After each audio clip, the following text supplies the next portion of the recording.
C'était la météo sur France 3 avec EOVie Mutuelle, santé et prévoyance.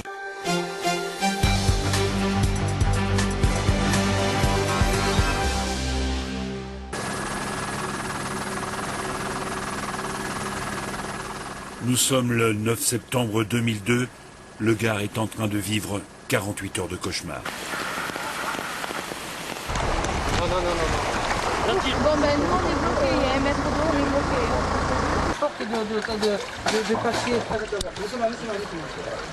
Ben voilà.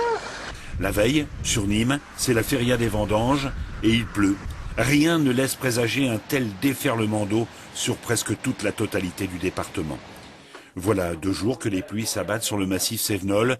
En 36 heures, il va tomber entre 600 et 700 mm d'eau.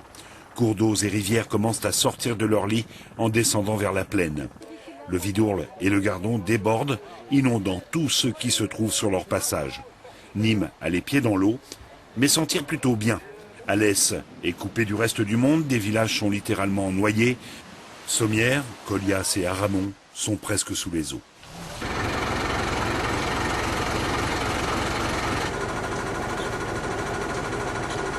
Le bilan sera lourd, très lourd. 22 morts, 297 communes touchées et des dizaines de milliers de sinistrés.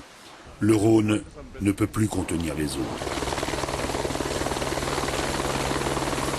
Les digues du Vidourle cèdent à Marcillargues et à Émargues. Celle d'Aramon suivra. Ce phénomène Cévenol a été estimé à 850 millions d'euros de dégâts matériels. 10 ans ont passé, mais le souvenir de cette catastrophe hante encore les esprits. Pourtant, 13 mois plus tard, une autre inondation va frapper le Gard. Jean-Pierre Mégé est un témoin privilégié des inondations dans les gorges du Gardon.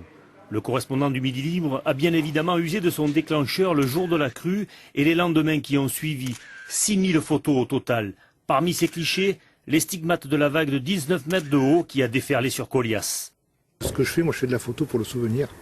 Donc j'ancre le moment, on ne peut pas se poser des questions sur autre chose. Si on se pose des questions sur autre chose, on perd du temps, on manque des images. Pour moi c'est ça, le but c'est de faire de l'image, après on discute.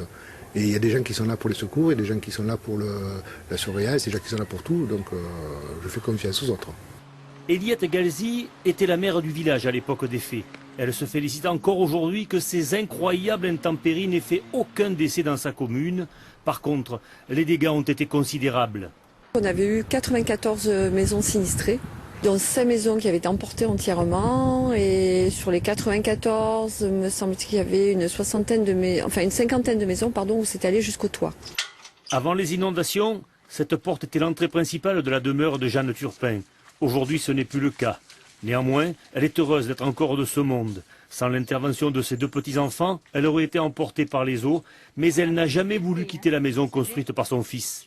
C'est pour ça que nous avons voulu continuer. Il était tellement heureux de nous faire notre maison. Et c'est en sa mémoire que nous avons voulu surtout rester ici et continuer la maison. Et aujourd'hui, de voir ces photos, de repenser ça 10 ans après, comment vous le viviez? Mal.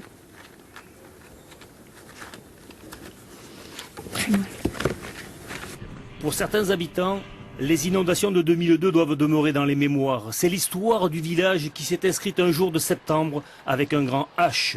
Pour d'autres, il est temps de passer à autre chose. Se souvenir pour mieux se préparer, c'est l'exposition itinérante lancée par la Croix-Rouge et le Conseil général.